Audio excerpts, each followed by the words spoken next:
En esta clase vamos a revisar la utilidad del electro de amplitud integrada para la evaluación de patologías neurológicas en el recién nacido, como son la encefalopatía hipóxico-isquémica y las convulsiones neonatales. Empezamos hablando de la utilidad en los casos de encefalopatía hipóxico-isquémica. Primero, veremos cómo ocurren los cambios agudos y crónicos en el electroencefalograma en los pacientes con encefalopatía hipóxico-isquémica. Como vemos en la gráfica, después de una injuria cerebral aguda, que puede ser un evento centinela, por ejemplo, van a ocurrir cambios iniciales en el electroencefalograma que se van a dar en las primeras horas. Lo que vamos a poder observar es una disminución importante de la actividad electroencefalográfica, que se va a ir recuperando progresivamente conforme pasan los días, las semanas, hasta normalizarse probablemente unas semanas o hasta meses después. Aquí podemos ver en estas 4 imágenes cómo es que el electro inicial puede verse completamente normal y luego empezar a aparecer periodos de supresión de actividad que pueden irse prolongando cada vez más y finalmente el electro verse completamente hipovoltado, una disminución importante de voltaje que podemos evidenciar en las primeras horas. Generalmente, si va a ocurrir esta depresión, va a ocurrir dentro de las primeras 24 horas de vida. Revisamos en esta lámina la evolución del electro de amplitud integrada en la encefalopatía hipóxico-isquémica. Y vemos primero el evento inicial, que es el evento centinela. Recordemos que aquí va a ocurrir un evento hipóxico-isquémico, puede ser un desprendimiento de la placenta, puede ser una ruptura uterina o algún fenómeno que bruscamente va a disminuir el aporte de sangre y de oxígeno al feto. Esto va a probablemente acelerar el nacimiento del bebé, ya sea un parto vaginal o a veces una cesárea de emergencia, que va a dar lugar a un cambio en la perfusión de los diferentes órganos del bebé, incluyendo el cerebro, y permitiendo la reperfusión de los mismos en las siguientes horas. Lo que ocurre entre las 6 y 24 horas, lo que se denomina la fase latente, es una redistribución del flujo sanguíneo cerebral. Cuando los mecanismos de autorregulación del flujo sanguíneo se han perdido, puede ocurrir que durante varias horas el cerebro esté hipoperfundido. Es aquí precisamente que ocurre la fase latente, esa en la cual se van a disparar los mecanismos de compensación para tratar de neutralizar este periodo de agresión cerebral aguda. Entre las 6 y las 72 horas ocurre lo que se llama la injuria secundaria, cuando estos fenómenos de citotoxicidad, fenómenos autoinmunes, fenómenos inflamatorios y celulares masivos se van a dar de una forma más manifiesta. Se acompaña esta fase de un fenómeno de hiperperfusión y de liberación de factores excitotóxicos. Y es precisamente en esta etapa en que la hipotermia debe ser iniciada para tratar de disminuir el impacto de todos estos eventos, de todas estas cadenas inflamatorias.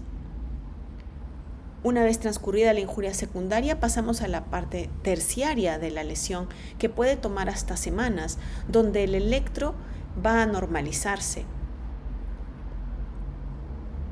Entonces veamos en qué aspectos el electro de amplitud integrada es útil en la evaluación del paciente con injuria hipóxico-isquémica. Empezamos revisando al paciente desde sus primeros minutos de vida. El electro de amplitud integrada nos puede ayudar a graduar la severidad de la encefalopatía hipóxico-isquémica. Este trabajo nos trae algunas observaciones muy interesantes entre el examen neurológico y los hallazgos del electro de amplitud integrada. Vemos que en algunos casos, pacientes que aún no tienen una alteración importante del nivel de conciencia, es posible que estos bebés sean pequeños con un poco de irritabilidad, excitabilidad, pero aún sin depresión importante de la conciencia, pero ya en un 40% de ellos se pueden ver alteraciones en el electro de amplitud integrada. Si en el examen neurológico encontramos reflejos primitivos anormales, es muy probable que los cambios electrográficos ya se hayan dado. Y también en los pacientes quienes aún no tienen una disminución del tono manifiesta, es decir, pacientes con una encefalopatía probablemente moderada, pues también estos niños ya tienen cambios importantes en el electro. Eso quiere decir que si tenemos dudas de si nuestro paciente tiene algún grado de encefalopatía y sobre todo si vamos a decidir empezar el enfriamiento, pues el electro nos puede ayudar muchísimo. Pero ¿qué es mejor? ¿El examen neurológico temprano, el electro de amplitud integrada o ambas herramientas? Como este trabajo de 2003 nos sugería, es posible que la combinación de las anormalidades en ambas pruebas sea un mejor predictor. De hecho, la ausencia de anormalidades en el electro de amplitud integrada es una de las herramientas más útiles para poder descartar al paciente que tenga una encefalopatía que requiera tratamiento. Sobre todo estamos hablando del paciente en hipotermia. En este estudio, que es un poco más reciente, vemos cómo ocurren los cambios en el trazado de base y el voltaje máximo que se alcanza para diferentes categorías de encefalopatía. Vemos en las líneas azul y amarilla que el paciente que tiene una encefalopatía leve y aquel que tiene asfixia pero sin compromiso cerebral tienen un trazado muy parecido, sin mayor variación entre los voltajes máximos y mínimos de la actividad eléctrica del cerebro. Mientras que en negro vemos al paciente con encefalopatía hipóxico-isquémica severa, que tiene una persistente disminución del voltaje, que va más allá de las 4 a 6 horas y se extiende el primer día y más allá incluso. Mientras que el paciente moderado, que vemos en la línea roja, tiene cambios importantes de disminución en el voltaje que van a ir remitiendo en las primeras horas y luego se van a poder normalizar. Aquí otro gráfico que nos muestra también la gravedad de la encefalopatía en los 4 grados y vemos que en todos los casos, cuando ocurre un evento hipóxico-isquémico severo, los márgenes superior, mediano e inferior del electro van a disminuir. Esto en las primeras 24 horas. Vamos a hablar ahora de la segunda parte relacionada con la utilidad del electro en la detección y tratamiento de las crisis en el paciente asfixiado. Recordemos esta gráfica que nos muestra la segunda parte de la injuria secundaria, esta que ocurre entre las 6 y 72 horas, cuando se activan muchas cascadas inflamatorias para compensar la injuria inicial hipóxico-isquémica. Es un periodo de hiperperfusión cerebral y un periodo de excitotoxicidad. Vemos ya en esa gráfica que hay algunas imágenes que nos sugieren la presencia de convulsiones, que son por excelencia los signos clínicos de excitotoxicidad en el cerebro del niño asfixiado. Es decir, es esperable que los bebés que ingresen en esta fase de injuria secundaria presenten convulsiones, ya sea convulsiones francamente clínicas observables por el personal que los atiende o convulsiones eléctricas. Un punto muy importante en este momento es reconocer que las crisis epilépticas en el paciente asfixiado van a ser predictores de lesiones cerebrales y cuando se presentan en una forma muy frecuente, lo que llamamos una carga alta de crisis, van a asociarse también a problemas en el neurodesarrollo. El reconocimiento y tratamiento de las crisis de forma temprana se asocia a un mejor control, a la prevención del estado epiléptico y a una menor estancia hospitalaria. Veamos aquí las diferencias de las crisis en los pacientes con encefalopatía moderada y severa. En promedio, para este estudio, los niños empezaron su monitoreo a las 4 horas de vida. La primera convulsión ocurrió en los 2 casos, más o menos alrededor de las 13 y 14 horas. Pero la diferencia principal para estos 2 grupos de pacientes está en la carga total de crisis, es decir, la cantidad de minutos que pasaron estos bebés presentando convulsiones dentro de las primeras 72 horas de vida.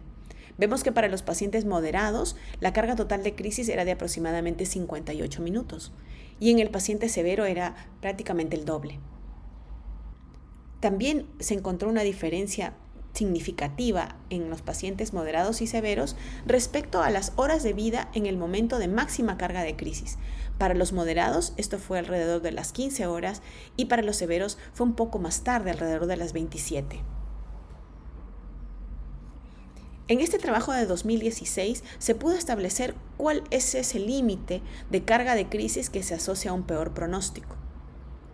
Se encontró que en los bebés asfixiados que presentan crisis durante más de 13 minutos por hora en cualquiera de las primeras 72 horas de vida, pues este hallazgo se asociaba a un pronóstico más adverso de neurodesarrollo a los 2 años. Entonces podemos concluir que en el caso de los pacientes asfixiados, si estos presentan una carga alta de crisis, es decir, una mayor cantidad de minutos en convulsión, pues van a tener un pronóstico peor. Y eso lo podemos observar en este cuadro que compara los hallazgos del buen pronóstico y de mal pronóstico en los pacientes asfixiados con monitoreo electrográfico. El 100% de los pacientes con mal pronóstico presentó crisis. El 100% de ellos las presentó por lo menos durante una hora. Y el 100% de ellos los presentó incluso pasadas las 24 horas de vida. Hay una diferencia muy importante en el tiempo que el electro se demora en normalizarse. Cuando los pacientes tienen un buen pronóstico, este tiempo es alrededor de 100 horas, mientras que en el paciente con mal pronóstico puede ser más de 500.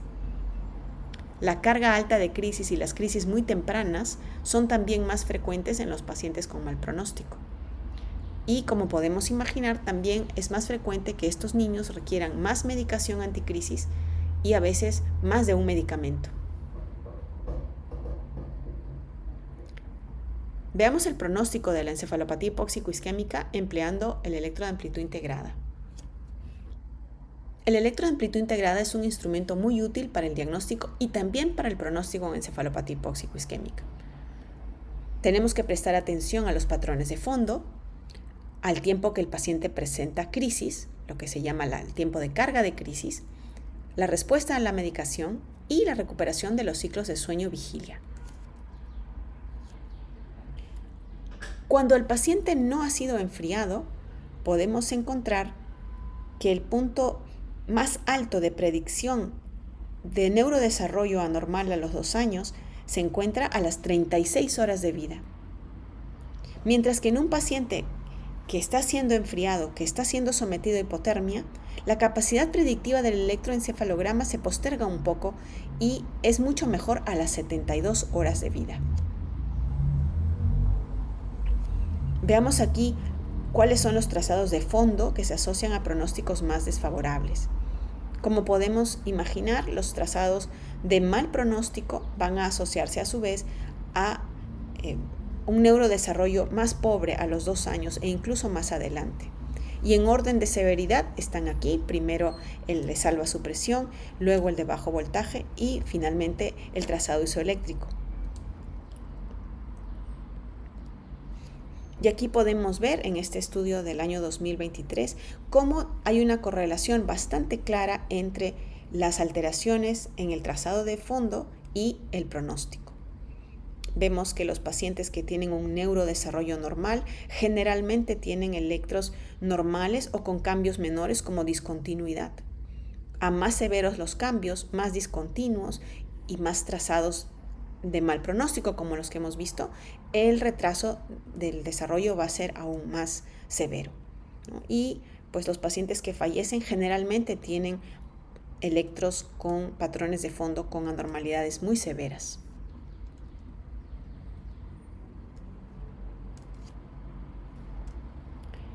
En la segunda parte de esta clase veremos la utilidad del electro de amplitud integrada para evaluar las crisis epilépticas y la epilepsia neonatal. Este estudio de Murray del año 2008 nos mostró que la frecuencia de crisis eléctricas es de lejos muchísimo mayor que el de las crisis clínicas en los pacientes que están siendo monitorizados en las unidades de cuidado intensivo.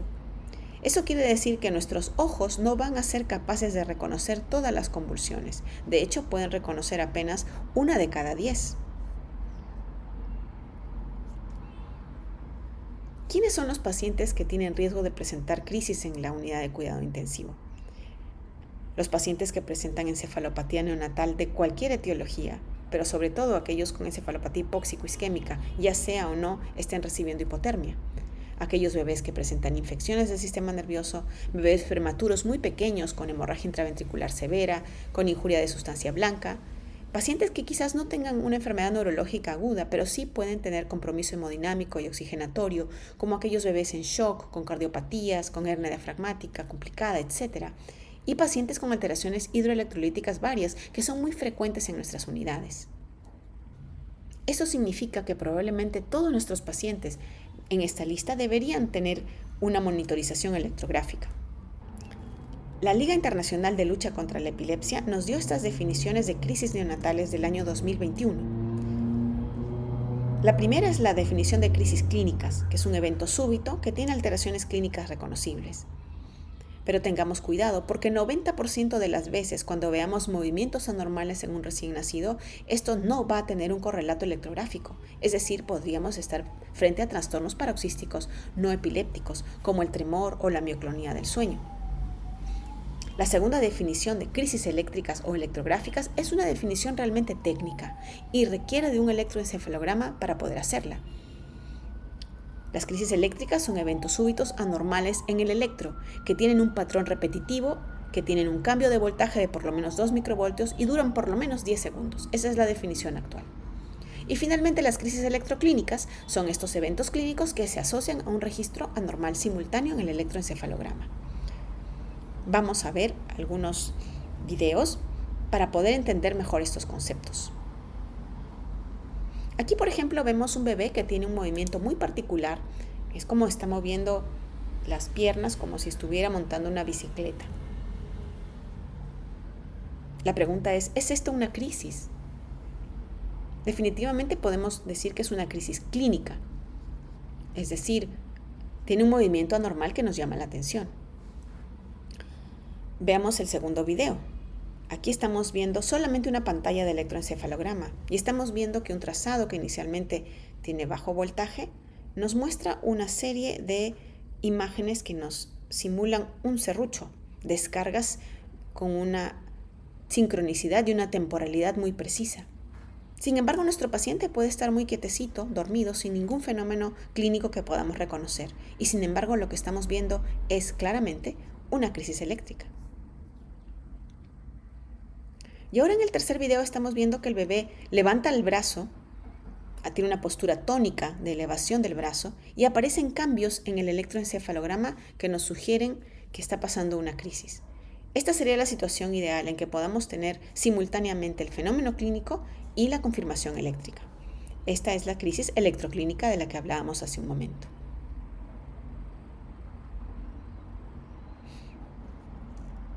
Esta es la nueva clasificación de las crisis neonatales propuesta por ILAE.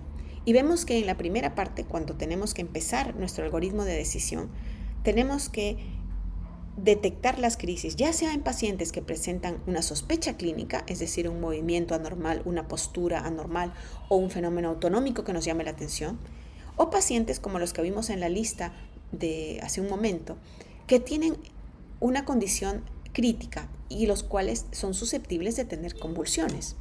Todos estos pacientes deberían tener un electro de amplitud integrada o un videoelectro, que sería el método gold estándar, para poder detectar si estos movimientos o posturas o situaciones se asocian a campos electrográficos. Si no hay cambios electrográficos asociados, no podemos hablar de una crisis. Hablamos de episodios no convulsivos y vamos a tener que esperar un poco antes de actuar, sobre todo medicar. Si tengo un fenómeno clínico y el electro me confirma que hay una alteración electrográfica, pues ya puedo diagnosticar crisis neonatales, siempre con un correlato electrográfico. No siempre vamos a tener signos clínicos evidentes en los que podamos reconocer los diferentes tipos de crisis que están mencionados allí. La mayoría de veces, el 90%, van a ser signos clínicos ausentes. Solo vamos a ver cambios en el electro. Esta nueva propuesta de ILAE nos obliga a entrenarnos a todos los que cuidamos recién nacidos en las unidades de cuidado intensivo a reconocer las crisis electrográficas y saber cómo actuar frente a ellas. Veamos este trazado de electro de amplitud integrada que ustedes pueden identificar ya como un patrón continuo.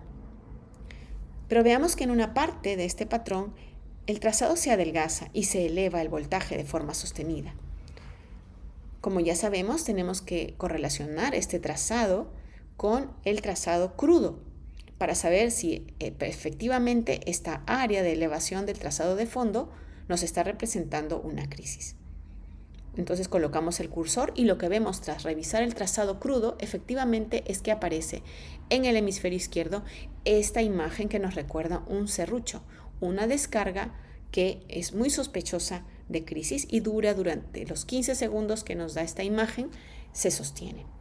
Entonces, podemos decir en este caso que este paciente ha tenido un evento súbito en el electro con un patrón repetitivo, con un mínimo de voltaje y una duración de 10 segundos o tanto. Entonces, eso significa que en este paciente podemos afirmar que ha presentado una crisis eléctrica. Entonces, las crisis eléctricas se van a reconocer por estas elevaciones en el trazado de fondo que podemos ver aquí, también por aquí y aquí donde está el cursor. Por supuesto, estas elevaciones pueden ocurrir también como motivo de artefactos, por ejemplo, cuando el bebé es atendido o cuando lo movilizamos de alguna manera.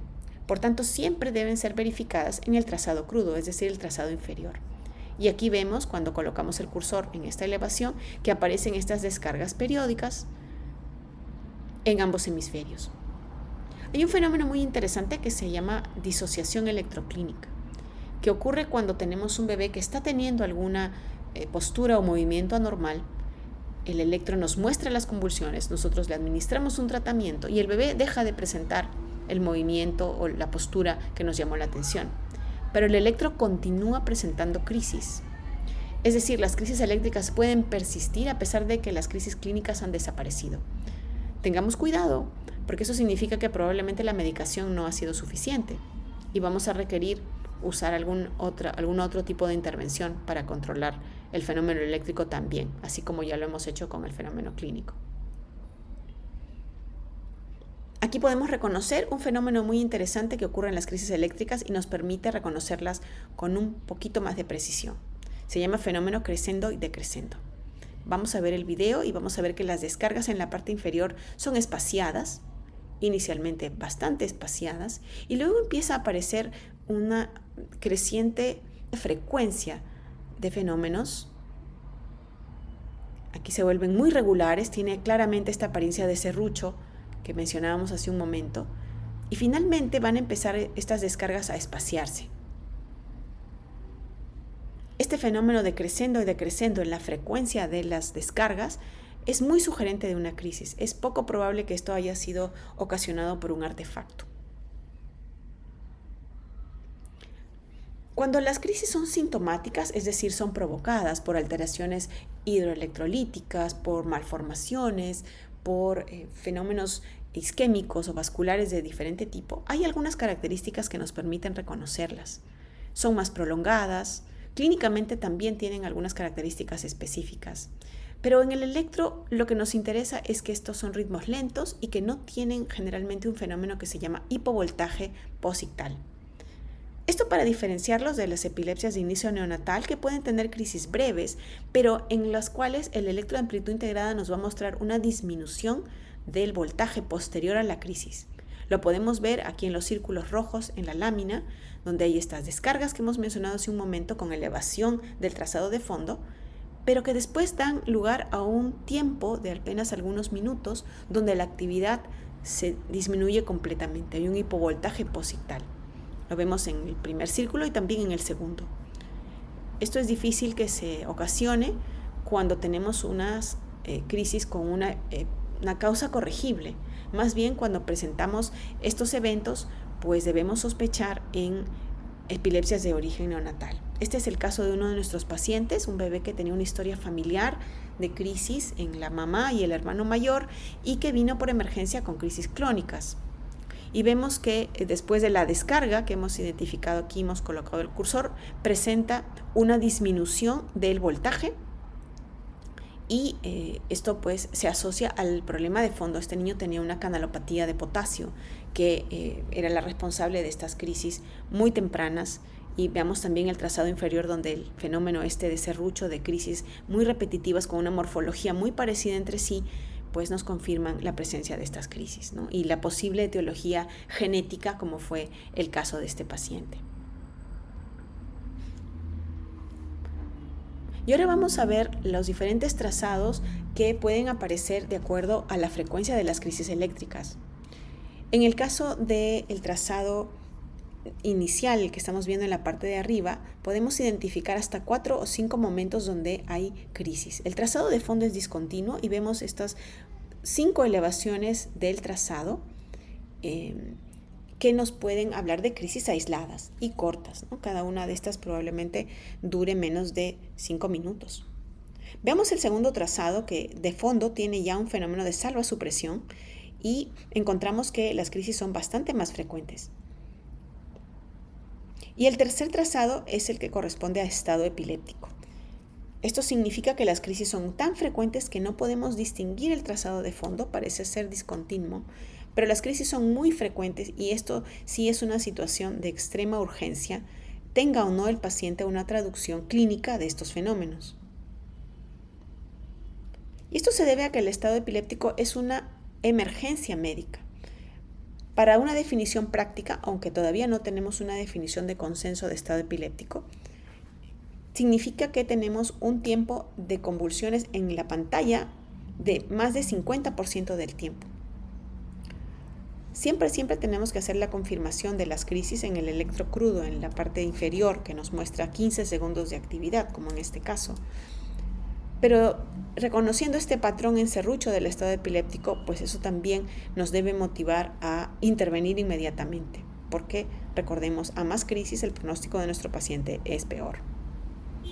Esta definición electrográfica es una definición, como les decía, aún no de consenso, porque en los niños más grandes y en los adultos sí se habla de estado epiléptico cuando hablamos de crisis durante más de 30 minutos, pero en los neonatos eso no está bien definido todavía. Entonces, por ahora usamos esta. Más del 50% del tiempo en pantalla en electro de amplitud integrada en crisis, pues es un estado epiléptico y debe ser atendido como tal. El electro de amplitud integrada también nos permite evaluar el efecto de los medicamentos cuando manejamos sobre todo estado epiléptico. Aquí podemos ver un bebé que tuvo un estado epiléptico de origen metabólico, en el que una dosis de fenobarbital de 10 miligramos por kilo, aquí fue anotado por nuestra enfermera, no cambió el trazado de estado epiléptico. Este bebé ya había recibido 20 miligramos por kilo en emergencia y esta dosis siguiente la recibió en la unidad de cuidado intensivo y no hubo mayor variación de las crisis, no hubo control de las mismas. Sin embargo, cuando se prueba un bolo de midazolam, se nota que hay una disminución en el voltaje, aunque las crisis regresan unos minutos después y eso nos obliga a empezar la infusión de midazolam. Entonces, uno de los aprendizajes más importantes cuando empleamos el electroamplitud integrada es que debemos anotar la medicación que estamos empleando, precisamente para reconocer el efecto de la misma sobre el trazado de fondo y sobre las crisis. Veamos en este caso nuevamente el manejo de estado epiléptico. Aquí la dosis de fenobarbital de 10 miligramos por kilo, que completaba dosis que ya había recibido el bebé en emergencia. Vemos aquí el bolo de midazolam, que es una droga de corta acción y que logra disminuir o hacer que cese el estado epiléptico, pero solamente por algunos minutos y este reinicia. Iniciamos infusión de midazolam y aparentemente este paciente se llega a controlar con una dosis de midazolam de 2 microgramos por kilo por minuto. El electro se deprime completamente, pero las crisis desaparecen y con eso permaneció 24 horas y luego procedimos al retiro de midazolam. Vemos qué importante es el uso del electro de amplitud integrada para monitorizar el tratamiento. Algunas recomendaciones de este trabajo del año 2021 respecto a hasta cuándo tratar. Recordemos que si estamos diagnosticando las crisis con electroencefalografía, pues también tendríamos que dejar de tratar o suspender la medicación en base a nuestros hallazgos electrográficos. Tratemos siempre de confirmar con el electroencefalograma las crisis y manejarlas bajo esta premisa. El trabajo de la doctora Glass de 2021 nos probó que es seguro suspender la medicación, incluso hasta 72 horas después del cese de crisis. No hay evidencia que sostenga la necesidad de mandar a los bebés a casa con tratamiento, a pesar de que su examen neurológico y el electro puedan tener alteraciones, por ejemplo, cambios persistentes en el patrón de fondo. Si las crisis han cesado, pues podemos suspender el tratamiento y mandar al bebé a casa sin medicación. El hecho de que el electro se normalice rápidamente, se recuperen los patrones de fondo, un patrón continuo y sobre todo la reaparición de ciclos de sueño nos habla de un mucho más bajo riesgo de epilepsia. Vamos a revisar algunos mensajes para casa de esta clase. Primero, respecto a la utilidad del electro de amplitud integrada en encefalopatía hipóxico-isquémica, recordemos que es enormemente útil para valorar el estado de gravedad de los pacientes, sobre todo aquellos que están en una condición leve moderada y que van a ingresar a hipotermia. El electro nos puede ayudar a tomar esa decisión. También es muy útil para detectar y manejar las crisis. Estas crisis van a aparecer en forma más temprana desde las primeras horas de vida en los pacientes moderados y severos, y probablemente van a ser solamente eléctricas y no clínicas. Por tanto, es muy útil el uso para su vigilancia y su adecuado tratamiento.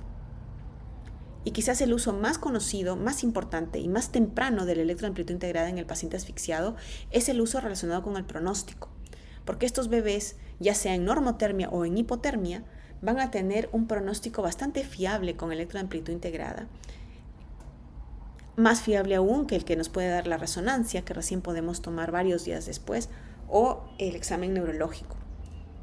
Recordemos también que los trazados de fondo de salvasupresión, hipovoltaje e isoeléctricos se van a asociar a un peor pronóstico, y que también ocurre lo mismo cuando tenemos una alta carga de crisis. Respecto a las crisis neonatales y el electroencefalograma de amplitud integrada, pues sin dudar es el instrumento ideal para el reconocimiento de las crisis neonatales de los bebés en riesgo. Vimos una lista de pacientes a quienes deberíamos monitorizar porque son los que tienen con más frecuencia estos fenómenos. Hemos reconocido las crisis y hemos reconocido su frecuencia. Y sobre todo, también hemos visto rápidamente cómo se presenta el estado epiléptico. El electro de amplitud integrada nos va a ayudar a manejar las crisis. Y sabemos que una vez que las crisis han cesado, es seguro suspender la medicación hasta 72 horas después del cese y evitar que nuestros bebés vayan a casa con medicación. Pero tengamos cuidado con la disociación electroclínica, es decir, las crisis eléctricas pueden persistir a pesar de que las clínicas ya no sean observadas. Por tanto, es importante hacer la suspensión de tratamiento también guiados por el electro de amplitud integrada. La idea, como siempre, es tratar de controlar estas crisis, evitar el estado epiléptico, porque la carga de crisis, ya sea cualquiera la etiología, también nos va a ensombrecer el pronóstico.